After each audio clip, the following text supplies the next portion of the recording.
Nombre, chapitre 21. Le roi d'Arad, cananéen, qui habitait le Midi, apprit qu'Israël venait par le chemin d'Atarim. Il combattit Israël et emmena des prisonniers. Alors Israël fit un vœu à l'Éternel et dit : Si tu livres ce peuple entre mes mains, je dévouerai ces villes par interdit. L'Éternel entendit la voix d'Israël et livra les Cananéens. On les dévoua par interdit, eux et leurs villes. Et l'on nomma ce lieu Horma. Ils partirent de la montagne de Hor par le chemin de la mer Rouge pour contourner le pays d'Édom. Le peuple s'impatienta en route et parla contre Dieu et contre Moïse. « Pourquoi nous avez-vous fait monter hors d'Égypte pour que nous mourions dans le désert ? Car il n'y a point de pain et il n'y a point d'eau, et notre âme est dégoûtée de cette misérable nourriture. » Alors l'Éternel envoya contre le peuple des serpents brûlants. Ils mordirent le peuple, et il mourut beaucoup de gens en Israël. Le peuple vint à Moïse et dit : Nous avons péché, car nous avons parlé contre l'Éternel et contre toi. Prie l'Éternel, afin qu'il éloigne de nous ces serpents. Moïse pria pour le peuple.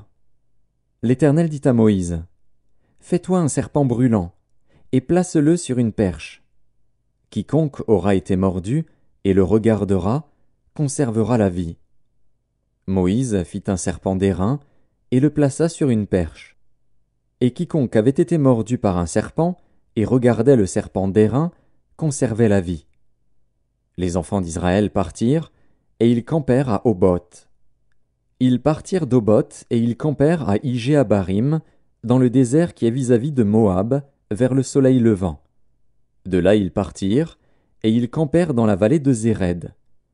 De là ils partirent, et ils campèrent de l'autre côté de l'Arnon, qui coule dans le désert en sortant du territoire des Amoréens. Car l'Arnon est la frontière de Moab, entre Moab et les Amoréens.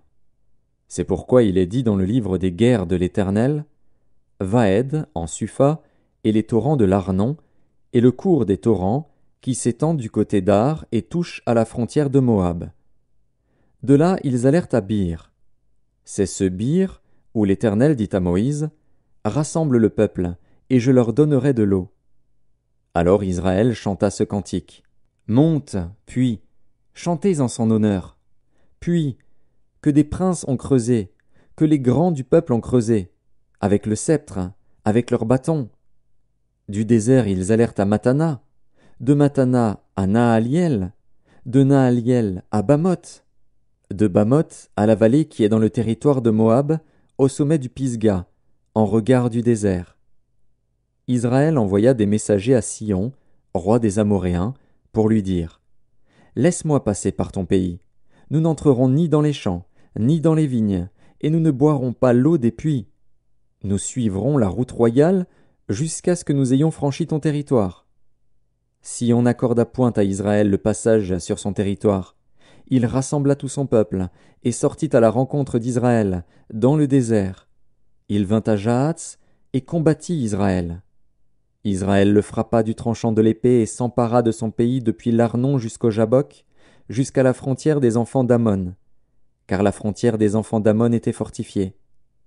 Israël prit toutes les villes et s'établit dans toutes les villes des Amoréens, à Hesbon et dans toutes les villes de son ressort. Car Hesbon était la ville de Sion, roi des Amoréens. Il avait fait la guerre au précédent roi de Moab, et lui avait enlevé tout son pays jusqu'à l'Arnon. C'est pourquoi les poètes disent : Venez à Hesbon, que la ville de Sion soit rebâtie et fortifiée. Car il est sorti un feu de Hesbon, une flamme de la ville de Sion. Elle a dévoré Ar Moab, les habitants des hauteurs de l'Arnon. Malheur à toi, Moab! Tu es perdu, peuple de Kémosh. Il a fait de ses fils des fuyards, et il a livré ses filles captives à Sion, roi des Amoréens. Nous avons lancé sur eux nos traits. De Hesbon à Dibon, tout est détruit. Nous avons étendu nos ravages jusqu'à Nophar, jusqu'à Médeba. Israël s'établit dans le pays des Amoréens. Moïse envoya reconnaître Jaézer, et ils prirent les villes de son ressort, et chassèrent les Amoréens qui y étaient. Ils changèrent ensuite de direction, et montèrent par le chemin de Basan. Og, roi de Basan, sortit à leur rencontre, avec tout son peuple, pour les combattre à Édréi. L'Éternel dit à Moïse, « Ne le crains point, car je le livre entre tes mains, lui et tout son peuple, et son pays. Tu le traiteras comme tu as traité Sihon, roi des Amoréens, qui habitait à Hesbon. » Et ils le bâtirent, lui et ses fils, et tout son peuple, sans en laisser échapper un seul, et ils s'emparèrent de son pays.